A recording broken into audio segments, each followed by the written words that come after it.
سب سے اچھا ذکر کون سا ہوتا ہے؟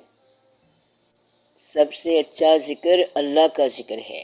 وَالذِّکْرُ اللَّهُ اکبر، تو اللہ کا ذکر ہی اکبر ہو سکتا ہے، کیونکہ جو اکبر ہے اسی کا ذکر اکبر ہوگا، یعنی بڑے کا ذکر بھی بڑا۔ دوسرا طریقہ جو ہے وہ محبت کی دنیا میں یہ ہے کہ اللہ بھی حضور پاک صلی اللہ علیہ وسلم کا درود پڑھ رہا ہے تو ہم بھی درود پڑھتے جائیں، یہ اللہ کے عمل کا ذکر ہے۔ تو ایک ذکر تو یہ ہے کہ اللہ کو یاد کرنا، حضور پاک صلی اللہ علیہ وسلم بھی اللہ کو یاد کر رہے ہیں تو ہم بھی اللہ کو یاد کریں۔ اور دوسرا ذکر یہ ہے کہ اللہ بھی حضور پاک صلی اللہ علیہ وسلم کو یاد کر رہا ہے تو ہم بھی حضور پاک صلی اللہ علیہ وسلم کو یاد کریں۔ یہ دونوں ذکر برابر کے ہیں، انہیں برابر کہنا نہیں چاہیے لیکن سمجھنا برابر چاہیے۔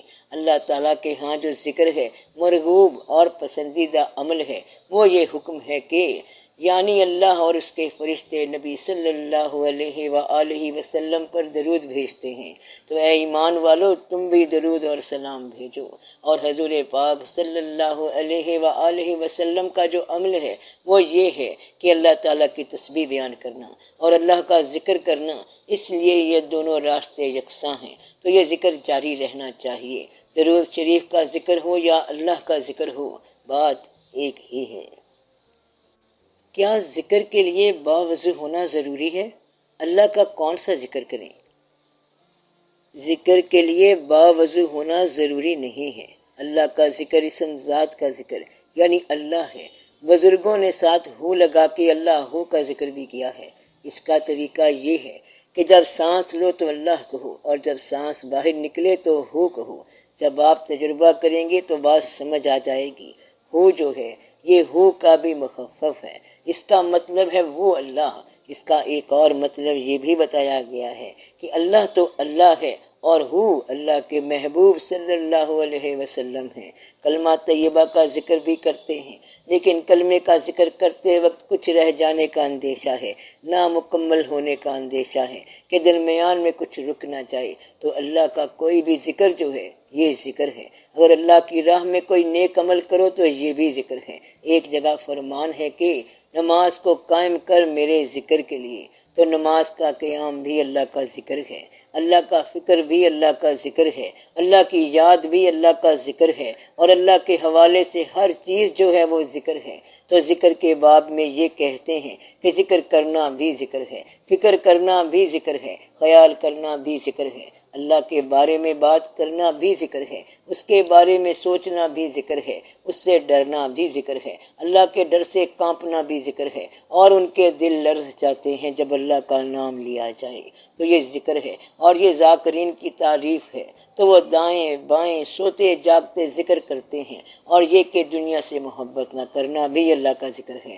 اللہ کے ذکر میں بتایا گیا ہے کہ کچھ لوگ ہیں جو خیر اور آخرت کے طلبگار ہیں، اور اس کے برعکس کچھ لوگ دنیا کے طلبگار ہیں۔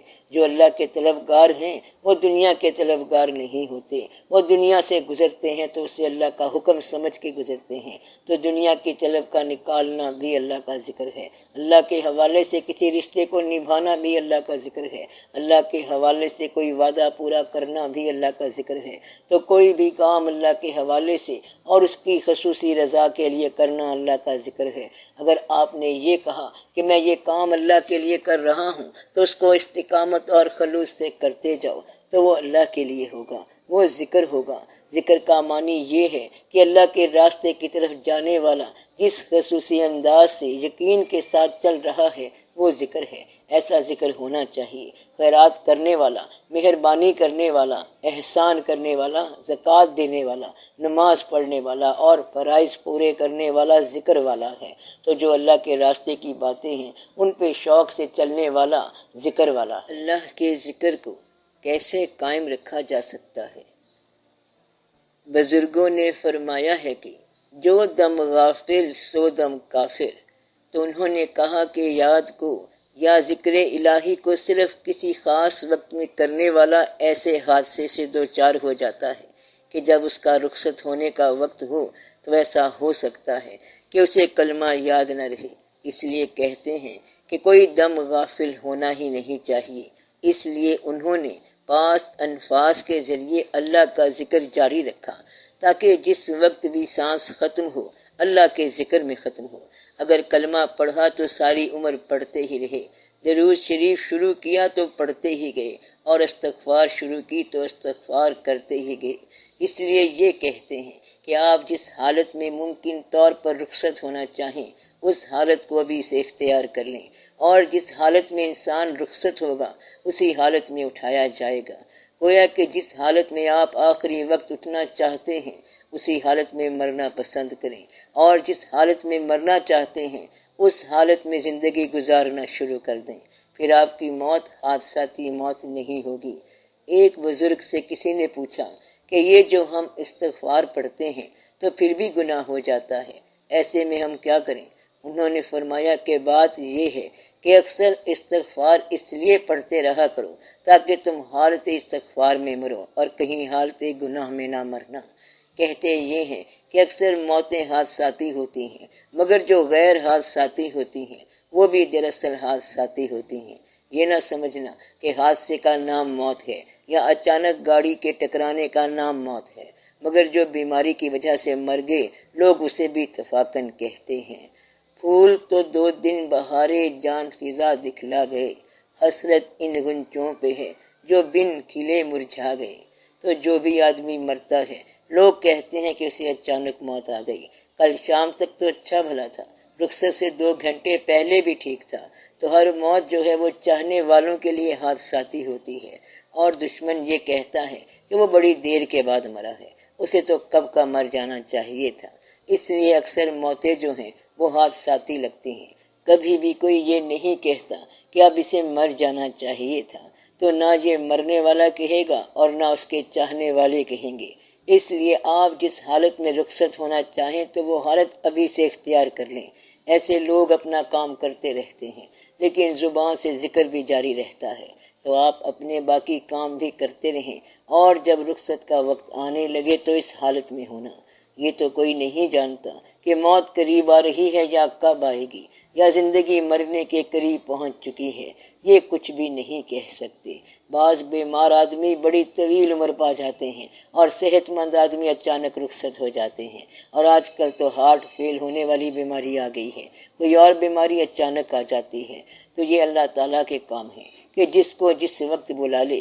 لوگ یہ سمجھتے ہیں کہ اچانک بلا لیا ہے، تو آپ جس حالت میں قیامت کے دن اٹھنا پسند کریں وہ حالت ابھی سے اختیار کر لیں، تو یہ اس حادثاتی موت کا علاج ہے۔ یہ نہ کہنا کہ اس وقت یاد نہیں رہے گا، یہ نہ کہنا کہ اس وقت یاد نہیں رہے گا، ایسا نہیں ہے۔ جس آدمی کا ذکر جاری ہو اس کو ہمیشہ یاد رہے گا۔ کچھ لوگ پھر کہتے ہیں کہ ہم نے خود سنا کہ مرنے کے بعد اس کی زبان سے ذکر جاری تھا، تو وہ شخص اس حالت میں سرشار ہو کے گیا۔ اس لیے نیک لوگوں کی شکل رخصت ہوتے وقت خوبصورت ہو جاتی ہے، اس لیے غافل نہ رہنا اور ہر دم اس کی یاد میں رہنا۔ ہم ایمان تو رکھتے ہیں مگر پھر کبھی اللہ کریم کے بارے میں سوچ بھی آ جاتی ہے کہ وہ دور ہے یا بہت قریب ہے۔ یہ آپ پر ایک دور گزر رہا ہے کہ اللہ کبھی قریب ہے اور کبھی دور ہے۔ زد میں ہوتے ہیں گاہ یہ افلاک، گاہ میں دم بخود ہوں مسل خاک۔ تو کبھی آسمان زیر قدم ہے اور کبھی زمین سر کے اوپر آئی ہوتی ہے، کبھی آپ مالک ہوتے ہیں اور کبھی آپ کی کوئی ملکیت نہیں ہوتی، کبھی خدا بہت قریب ہوتا ہے اور کبھی کچھ بھی قریب نہیں ہوتا، کبھی ساری دنیا اپنی ہوتی ہے اور کبھی اس دنیا میں کوئی اپنا ہے ہی نہیں۔ تو یہ انسان کے درجے ہیں۔ پھیلتا ہوں کبھی سمٹتا ہوں، بام با در سے کبھی لپٹتا ہوں، گاہ کلزم ہوں گاہ قطرہ ہوں، گاہ ذرہ ہوں گاہ صحرا ہوں، آسمانوں کو چیر جاتا ہوں، جہاں ممکن ہے سر چھپاتا ہوں، گاہ پربت بھی چل کے آیا ہے، میرا سایہ بھی گاہ پر آیا ہے۔ تو ایسا بھی ہوتا ہے کہ پاس سے ادب کے ساتھ گزرنے والے آج آنکھیں چرا کر گزر گئے، تو وہ جو آنکھیں ملانے والے تھے وہ آج آنکھیں چرا کے گزر گئے۔ تو یہ وقت بھی آتا ہے، یہ انسانی درجے ہیں۔ وہ جو بیتاب رہا کرتے تھے آج نہیں ملے، اس گلی سے چکر لگا کے بیزار ہو کے پھر چلا گیا۔ انسان کبھی کبھی اپنے کارناموں سے بیزار ہو جاتا ہے، یہ اللہ کی بات نہیں ہے بلکہ آپ کے پھیلاؤ کی بات ہے۔ پھیلنا اور سمٹنا تمہارے ہی نام ہے۔ جس طرح ریشم کا کیڑا ریشم بنانے کے بعد اپنے آپ سے بیزار ہو جاتا ہے۔ دنیا کی محفلوں سے اکتا گیا ہوں یا رب، کیا لطف انجمن کا جب دل ہی بجھ گیا۔ اور پھر وہ یہ کہتا ہے کہ شہرت سے بھاگتا ہوں اور دل ڈھونڈتا ہے میرا ایسا سکوت جس پر تقریر بھی فدا ہو۔ تو کبھی کبھی اس کا جی چاہتا ہے کہ آؤ وہاں جا کے ڈیرے لگائیں، مگر وہاں ڈیرا نہیں لگے گا۔ یہ انسان کا مزاج ہے، یہ خدا کے درجے نہیں ہیں، بلکہ یہ آپ کے درجے ہیں۔ اس لیے سوچ کا ہونا صاحب ایمان کے لیے مبارک ہے۔ یہ دونوں سوچیں صحیح ہیں کہ کبھی خدا قریب ہے اور کبھی خدا دور ہے، کبھی خود ہی چل کے آتا ہے اور کبھی ہم اس کو خود بلاتے پھرتے ہیں۔ دیر واز اے ٹائم، ایسا وقت تھا جب ہمارے پاس ڈیمانڈ نہیں تھی، تقاضا نہیں تھا، اور اللہ نے کہا کہ جنت میں رہو۔ اس نے ہمارے مانگنے سے پہلے جنت دے دی، اور اب مانگ مانگ کے مرتے جا رہے ہیں۔ اب دوزخ کا ذکر بھی ساتھ ہے۔ اب یہ دقت والی بات ہے، پہلے خود جنت دے دی اور شعور بھی دے دیا۔ وہ شعور ایمان سے کمزور تھا۔ اگر ایمان مضبوط ہوتا تو اللہ نے کہا تھا کہ اس درخت کے قریب مت جانا۔ شعور تو یہ سوچ دے گا کہ اللہ نے کیوں کہا ہے کہ اس درخت کے قریب مت جاؤ، چلو جا کے دیکھو۔ یہ دن آ گیا اور آپ جا جا کے دیکھتے ہیں، اور وہ منزل جو آپ کو اوریجنلی عطا ہوئی تھی وہاں تک جانا مشکل ہو گیا ہے۔ جنت کی تعریف کیا ہے؟ ایسی منزل جس کو کھونے کے بعد اس کی تلاش ہو۔ جنت ہمیشہ گم رہتی ہے، اس کے ملنے کی تمنا رہتی ہے، ملتا محبوب ہے، اور ایمان کے حوالے سے محبوب خدا صلی اللہ علیہ وآلہ وسلم ملتے ہیں، اور محبوبوں کے محبوب آپ صلی اللہ علیہ وآلہ وسلم ہیں۔ جب اللہ کے محبوب صلی اللہ علیہ وآلہ وسلم کے ساتھ محبت ہوئی تو اللہ سے دوستی ہو گئی۔ آپ اللہ کے محبوب صلی اللہ علیہ وآلہ وسلم کا تذکرہ کرتے جائیں تو دماغ کا اور شعور کا ایمان کے بعد ہونا ایک نیک دلیل ہے۔ ایمان سے پہلے شعور کا ہونا ذرا مشکل ہے۔ ابو جہل کے پاس شعور تھا لیکن ایمان نہیں تھا، تو اس ابو الحکم کا نام ابو جہل ہو گیا، ورنہ تو وہ دانائی والا تھا، حکمت والا اور علم والا تھا، مگر خدا کو نہ سمجھ سکا، ساتھ ہونے والے واقعے کو نہ پہچان سکا، اور پھر نام ابو جہل پڑ گیا۔